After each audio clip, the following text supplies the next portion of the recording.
Oi, gente, boa madrugada para vocês aí. Estamos já na terça-feira, né? E esse é um bate-papo que eu sempre faço de madrugada, sou acordado pelos mentores, né? Muitas vezes eu com preguiça não quero ouvir para conversar, mas eles disseram que se eu não aproveito o horário, né? E o momento em que está fresquinha ainda a minha memória no plano espiritual, eu termino perdendo também a a oportunidade de falar com você de uma forma muito clara sobre determinadas coisas, né?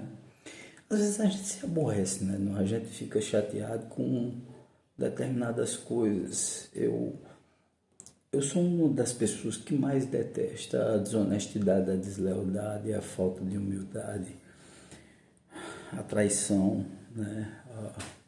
Sei lá, essa coisa de você ser desonesto com o outro, né? Eu acho isso uma das péssimas coisas que existe no mundo. E eu devo ter sido muito, né? Porque se eu estou apontando com o dedo é porque eu tenho esse defeito 3 vezes. Devo ter feito muita bobagem em outras existências. Nessa, não. As poucas bobagens que eu fiz, eu já poquei pra caramba já. Por conta disso, né? Nesse sentido, né? Porque outras besteiras eu já fiz. Somos humanos, né? Nós estamos aqui porque somos santos ou porque somos puros, mas somos humanos e devemos assumir que essa humanidade às vezes pega muito forte.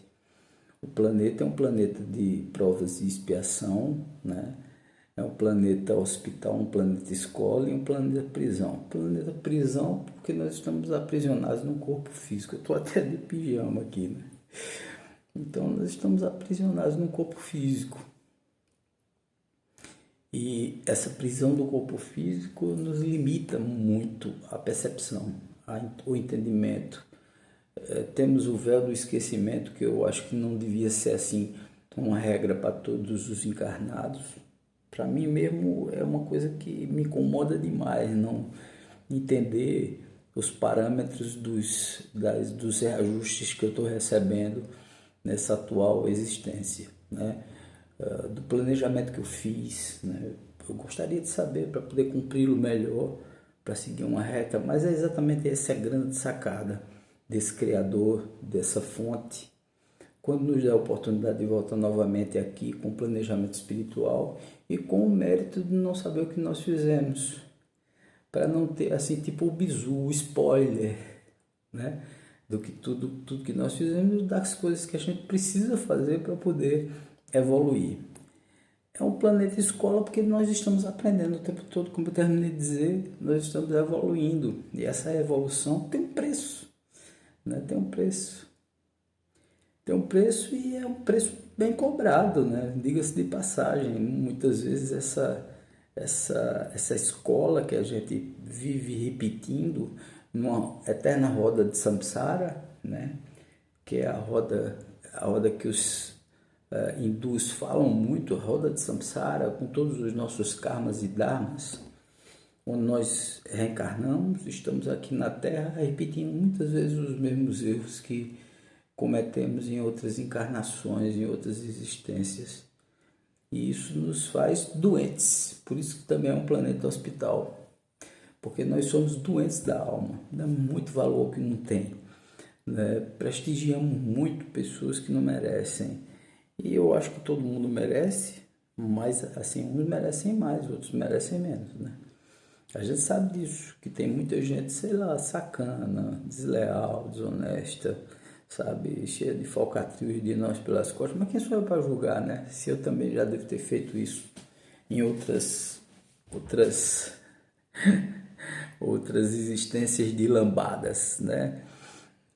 De bobagens feitas, realizadas, né? Então isso aí é uma coisa natural do ser humano, errar, cometer erros. Prisão, hospital, somos doentes, estamos aqui aprendendo e nesse aprendizado a gente começa a perceber que acordar às 3 horas da manhã pelos espíritos, isso é uma bobagem. Nada é passar o que eu passei há uns 20 dias atrás, que eu fiquei entre a vida e a morte no hospital.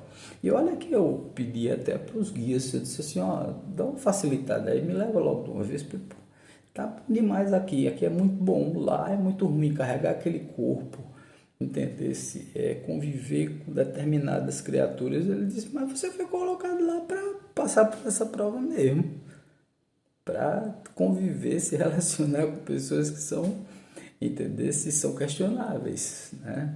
Porque no mundo existem várias evoluções. Eu também sou questionável, né? Eu tenho minhas brabezas, minhas irritabilidades e tal. Às vezes eu tento me controlar, mas diz que até Jesus teve, né? Jesus dos 12 aos 30, né? Tem várias passagens dele bem interessantes. E tem também na infância dele, onde quando ele se irritava com alguém, ele botava para quebrar. Até ele teve que ajustar o comportamento dele, porque estava no corpo de carne, como é uma prisão e a gente se esquece, ele também se esquecia. E aí, como criança, né? Então ele fazia a bobagem de criança, né? Então, como uma pessoa chegou uma vez e acusou eles dos evangelhos apócrifos, tá, gente? De Tomé, que foi descoberto lá em 1945, no deserto de Nag Hammadi, no Oriente Médio, e foram encontrados em vasos, né? Em cantis e tal, o Evangelho de Tomé, né, com suas 114 passagens, que eles têm um nomezinho que tem lá, mas são frases curtas, mas que dizem tudo, porque Tomé era o desperto, ele não era o incrédulo não, ele era o desperto, era um cara que tinha uma percepção muito grande, um dos apóstolos que Jesus prestigiava muito, além de Tiago, que era o irmão de Jesus, né? Ninguém sabe que Tiago era irmão de Jesus. As próprias religiões tradicionais escondem isso, dizem não que era primo, não era primo, era irmão. A palavra em hebraico para irmão e para primo, e grega, porque era do grego e copto, tá certo? Então a língua copta, elas significam irmão, tá? Não tenta deturpar não, mas para a igreja é o seguinte, tradicionalmente a gente tem que dizer que é primo, porque Jesus não podia ter irmão, porque implica em que Maria também, depois de ter Jesus imaculado e virgem, foi e transou com José e teve Tiago e vários outros irmãos, né? Como se, sei lá, o sexo fosse pecaminoso ou alguma coisa fosse pecaminosa na vida. Qual é o problema de Maria ter sido uma mulher comum e ter tido Jesus, concebido Jesus da forma correta e ter feito Jesus da forma natural, né? O próprio Deus, né, essa fonte criadora, ele não derroga as leis que cria. Então ele derrogaria com Jesus também. Não é uma lógica isso, né? A gente é cheio de preconceito contra as coisas. Então, assim, pensando, eu vim elocubrar com vocês, né? Pensar junto com vocês. Eu gosto muito disso, dessa coisa de pensar junto. Pensar junto, vamos pensar junto, vamos entender isso aí. Eu entendo até o que, como é, as pessoas tradicionais que estão na igreja e tal, e que prestigiam muito a Ave Maria, né?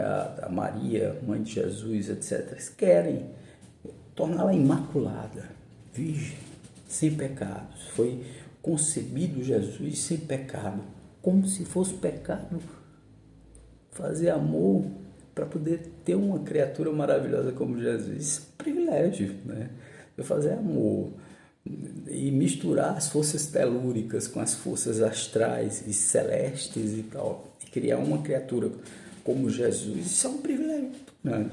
Então Jesus, quando era pequeno, ao se irritar, né, com as iniquidades e as injustiças que ele recebia, ele cegava um, matava o outro, matava mesmo, matava dizendo assim, você está me acusando de coisa, morra.